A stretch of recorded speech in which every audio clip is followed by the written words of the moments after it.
PM Modi कहते हैं, जैसे आजकल जो विदेशों में शादियों का, विदेशों में घूमने का, विदेशों में वैकेशन पर जाने का मिडिल क्लास में कल्चर बढ़ता जा रहा है। हमें तय करना होगा कि जब ये संकट का काल है और हमारी देशभक्ति हमें ललकार रही है, तो कम से कम 1 साल के लिए हमें विदेशों में जाने की बातों को टालना चाहिए कि भारत के लोगों को इस समय पर फॉरेन ट्रैवल अवॉइड करना चाहिए और मोदी जी खुद फॉरेन टूर्स करे जा रहे हैं। हद है मोदी जी। आज इन विजिट्स के पीछे का असली राज जानते हैं। इस वक्त जब ईरान इजराइल युद्ध की वजह से पूरी दुनिया की इकोनॉमी का बुरा हाल है, ग्लोबल मार्केट में टेंशन बढ़ रही है, ऑयल और एलपीजी सप्लाई को लेकर भारत की आम जनता परेशान है और दूसरी तरफ रुपये की वैल्यू डॉलर के मुकाबले लगातार घटती जा रही है, ऐसे क्रिटिकल ग्लोबल टेंशन के बीच पीएम मोदी 1 नहीं 2 नहीं बल्कि 5 देशों के टूर पर निकले हुए हैं। यूएई, नेदरलैंड, स्वीडन, नॉर्वे और इटली। अब सवाल ये भी है कि इनमें से पहला देश यूएई ही क्यों? आज हम इसका भी खुलासा करेंगे। यूएई भारत के लिए सिर्फ एक देश नहीं बल्कि यूएई और इंडिया दोनों एक दूसरे के लिए बहुत इंपॉर्टेंट और खास है।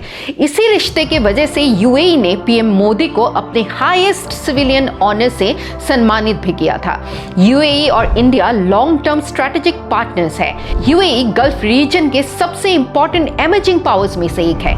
यूएई के पास ऑयल और गैस तो है ही, साथ ही है फाइनेंस, पोर्ट्स जैसी जरूरी चीजें। लेकिन सबसे बड़ी बात तो यह है कि यूएई की लगभग 35 से 40% पॉपुलेशन इंडियन ओरिजिन की है। यानी यूएई में इंडिया की एक स्ट्रॉन्ग सोसाइटी, वर्कफोर्स, बिजनेस और कल्चर मौजूद है। आज के दिन में इंडिया को खासकर क्रूड ऑयल और एलपीजी की जरूरत है और इन चीजों के लिए लगभग 90% हम इंपोर्ट डिपेंडेंट हैं। इसीलिए यूएई हमारे लिए बहुत इंपॉर्टेंट है। दूसरी तरफ यूएई को भारत से क्या लेना देना है? आज के दिन भारत पूरे विश्व का एक बड़ा ताकत बन चुका है। जनसंख्या में भारत विश्व में प्रथम है, जिसके वजह से भारत यूएई के लिए एक बड़ा ग्रोइंग और रिलायबल मार्केट है।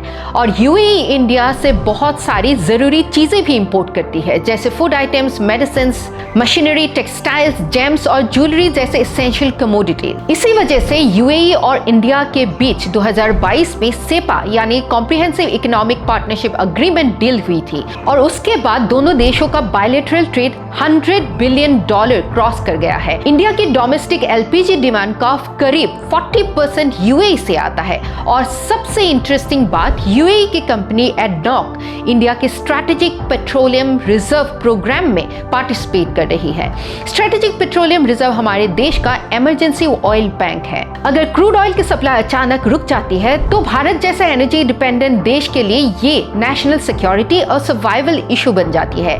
इसी वजह से यूएई का इंडिया के स्ट्रेटेजिक पेट्रोलियम रिजर्व में रोल इतना इंपॉर्टेंट है। साथ ही हमें पता ही है कि ईरान इजराइल वॉर की वजह से स्ट्रेट ऑफ हॉर्मुज से ट्रेड करना कितना मुश्किल हो गया है। इस इमरजेंसी में यूएई हमें कैसे हेल्प कर सकता है, जरा समझते हैं। यूएई के पास फुजायरा पोर्ट है जो स्ट्रेट ऑफ हॉर्मुज के बाहर है। इससे इंडिया को बिना किसी बड़ी परेशानी के ऑयल सप्लाई मिल सकती है। यूएई उसी फुजायरा पोर्ट में इंडिया के लिए स्ट्रेटेजिक रिजर्व बनाएगा। एक तरह से ये इंडिया के लिए एनर्जी इंश्योरेंस के जैसे काम करेगा। अब आते हैं ओपेक स्टोरी पर। ओपेक है ऑयल प्रोड्यूसिंग कंट्रीज का एक ग्रुप। ये कंट्रीज मिलकर डिसाइड करती है कि कौन कितना ऑयल पंप करेगा और कितनी कीमत पर मार्केट में बेचेगा। लेकिन हाल ही में यूएई ने ओपेक से एग्जिट किया। पर क्यों? क्योंकि यूएई के पास कैपेसिटी ज्यादा है, टेक्नोलॉजी अपग्रेडेड है ऑयल प्रोड्यूस करने के लिए, लेकिन ओपेक का कोटा सिस्टम उसे ज्यादा ऑयल प्रोड्यूस करने से रोक रहा था। लेकिन जब उसके पास कैपेसिटी है और वर्ल्ड की डिमांड है तो यूएई क्यों न बेचे?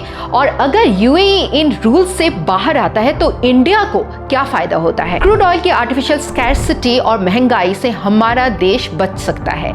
यूएई को चाहिए गारंटीड बायर और इंडिया को चाहिए स्टेबल सप्लायर, यानी यहाँ एक परफेक्ट मैच बनता है। एक और बड़ा पॉइंट है डी-डॉलराइजेशन का। इंडिया आज डॉलर प्रेशर से परेशान है क्योंकि ऑयल हो, गैस हो, गोल्ड हो या कोई भी ग्लोबल ट्रेड, ज्यादातर पेमेंट्स यूएस डॉलर में ही होती है। इससे डॉलर की डिमांड बढ़ती है और डॉलर ज्यादा मजबूत होता है और तब हमारी रूपी का वैल्यू कम हो जाती है, फॉरेक्स रिजर्व्स घटते हैं और ऑयल प्राइसेस पर असर पड़ता है और आम आदमी के पॉकेट पर सीधा बोझ बढ़ता है। लेकिन अब इंडिया ने एक स्मार्ट रास्ता निकाला है। यूएई के साथ इंडिया का ट्रेड डायरेक्टली रुपी और दिरहम में किया जाएगा। तब हम इस परेशानी से काफी हद तक बच सकते हैं। लेकिन यहाँ एक चैलेंज भी है, क्योंकि यूएई इंडिया ट्रेड में हम डेफिसिट में हैं। इसका मतलब है रुपी दिरहम ट्रेड में यूएई के पास इंडियन रुपीस ज्यादा जमा होंगे। अब यूएई इन रुपीस का करेंगे क्या? क्योंकि यूएई को इंडिया से इतना ज्यादा सामान भी नहीं खरीदना पड़ता, तो यूएई उन रुपीस को वापस इंडिया में इन्वेस्ट करेगा। Infrastructure, ports, highways, renewable energy, startups, banking sector और गवर्नमेंट बॉन्ड्स पे। मतलब इंडिया ऑयल खरीदेगा, रुपी देगा और वही रुपी इंडिया में ग्रोथ में लगाया जाएगा। और जो 40 लाख से ज्यादा इंडियंस यूएई में बसे हैं, हर साल billions of dollars remittance India भेजते हैं, उनके लिए भी ये रुपी दिरहम ट्रेड काफी फायदेमंद होगा। तो बात ये है कि पीएम मोदी की ये कोई रैंडम टूरिज्म विजिट नहीं थी। ये विजिट इंडिया की ऑयल सिक्योरिटी, ट्रेड एक्सपेंशन, रुपी सेटलमेंट, इन्वेस्टमेंट और डायस्पोरा कनेक्शन को मजबूत करने के लिए बहुत जरूरी थी। सीधे शब्दों में ये विजिट हमारे नेशनल इंटरेस्ट के लिए था। अगर ये वीडियो आपको अच्छी लगी तो शेयर जरूर कीजिए, पेज को फॉलो कीजिए और कमेंट में हमें बताइए हमारा अगला वीडियो कौन से टॉपिक पर होना चाहिए। आज के लिए इतना ही। जय असम, जय भारत।